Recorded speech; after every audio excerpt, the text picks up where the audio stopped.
प्रणाम साथियों, मैं आपका साथी नीरज सिंह।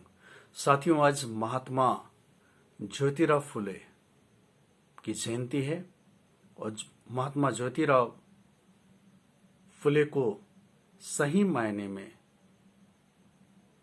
भारत का ये जो वर्तमान भारत देखते हैं, इस वर्तमान भारत का सही मायने में पहला समाज सुधारक कहा जाना चाहिए। आज आधुनिक माध्यम से मतलब ईसाई मिशनरियों को छोड़ के, उस वक्त तो सिर्फ ईसाई मिशनरी के जो विद्यालय थे, उन विद्यालयों को छोड़ के भारत में पहली बार 1848 में उनकी प्रेरणा से, या ऐसे कह ले प्रत्यक्ष या अप्रत्यक्ष उनके सहयोग के कारण, भारत में पहली बार महिलाओं के लिए विद्यालय खुल सका। शेख बीबी फातिमा बीबी के सहयोग से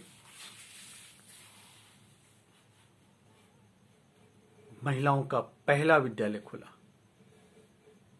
और जब ये विद्यालय खुला तो उन्हें किस तरह से परेशान किया गया, ये हम सबके सामने है। कीचड़ फेंके गए, गोबर फेंके गए। रास्ते में वो के लिए दो साड़ियां लेके निकलती थी, एक पहन के और एक साथ में रख के बैग में, झोले में, ताकि जो रास्ते में उन्हें गोबर फेंक दे वहां के कट्टर ब्राह्मण मनोवादी लोग, तो फिर विद्यालय में जाके उसे बदल के फिर बच्चों को पढ़ाती थी और तमाम तरह के उन्हें ताने दिए जाते थे। पहली बार ज्योतिराव फुले ने जो अतिशूद्र समाज थे, अछूत समाज थे, उनके लिए दलित शब्द का प्रयोग किया। ये दलित शब्द मराठी शब्द है, जिसका अर्थ टूटा हुआ या कुचला हुआ, और यही मराठी दलित शब्द आज अस्पृश्य समाज, जिन्हें उस समय माना जाता था, उनके लिए एक पहचान बन गया है। हालांकि संविधान में अनुसूचित जाति नाम दिया गया, लेकिन आज प्रचलन दलित शब्द का है। हालांकि गांधी जी ने तो हरिजन शब्द दिया था उन्हें, वो भी काफी दिन तक, बहुत दिनों तक प्रचलित रहा, लेकिन उस हरिजन शब्द के बनिस्पत आज दलित शब्द ज्यादा प्रचलित है और ज्यादा सटीक भी लगता है। यही नहीं,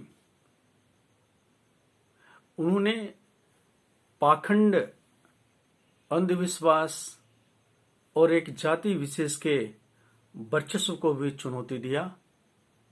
सत्यशोधक समाज की 1873 में, 24 सितंबर 1873 में इसकी स्थापना करके सत्यशोधक समाज के द्वारा माध्यम से इन्होंने न सिर्फ मूर्ति पूजा का विरोध किया, बल्कि विरोध को भी ये तर्कसंगत रूप से समझने के लिए आवाज उठाया।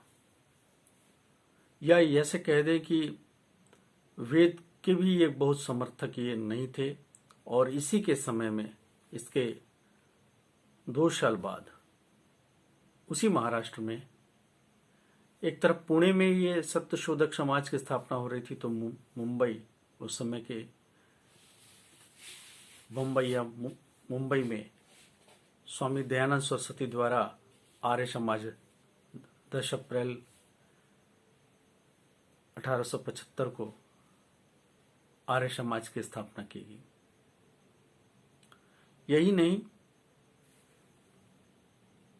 बाबा साहब अम्बेडकर के ऊपर भी बहुत प्रभाव था महात्मा ज्योतिराव फुले का। हालांकि बाबा साहब अम्बेडकर का जन्म इनकी मृत्यु के 1 साल बाद हुआ, लेकिन उन्होंने ये माना कि वो जो 3 गुरुओं में से एक गुरु महात्मा ज्योतिराव फुले को माना। महात्मा ज्योतिराव फुले का असर तो साहू जी महाराज पे भी था, और साहू जी महाराज इनकी प्रेरणा से अपने राज्य में पहली बार जो शोषित वर्ग था, दलित वर्ग था, उनके लिए आरक्षण का प्रावधान किया, और उसी आरक्षण के प्रावधान, उसी कल्पना की वजह से संविधान में भी आरक्षण का प्रावधान आया।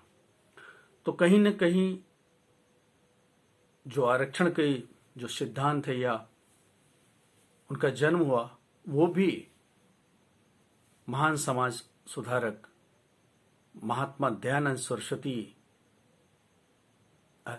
माफ करिएगा, समाज सुधारक महात्मा ज्योतिराव फुले के प्रयासों के कारण, उनके जागरण के कारण जो उन्होंने अथक प्रयास किया, उसका ही फलीभूत है। साथियों, इन्होंने बहुत प्रसिद्ध किताब लिखी, बहुत चर्चित किताब तो कई हैं, लेकिन बहुचर्चित किताब गुलामगिरी, और इसमें उन्होंने पंडों का विरोध किया। उन्होंने ये बताया कि पंडागिरी या पुरोहिताई उनका पेशा है, धंधा है, और वो अपने आय के लिए, आमदनी के लिए, अपनी खर्च चलाने के लिए, अपनी रोजी रोटी चलाने के लिए वो ऐसा काम करता है। और फिर उन्होंने आर्यों के बाहर से आने की का सिद्धांत दिया, और उसी के आधार पे उनकी जो पहली बार ये कहा गया कि आर्य बाहर से आए हैं, फिर वो बात आगे बढ़ी और व्यापक चर्चा में आया, और तब से आर्य लोगों को बाहर से आने की बात को बल मिला। तो आज इसे महात्मा ज्योतिराव फुले की जयंती है। उनकी जीवनी को हम सभी को पढ़ना चाहिए। गुलामगिरी ग्रंथ को भी हम सभी को देखना चाहिए, अध्ययन करना चाहिए, और उनके विचारों को, उनके संदेशों को, उनके कार्यों को जन जन तक पहुंचाना चाहिए। ये हम सबका एक कर्तव्य बन जाता है। धन्यवाद।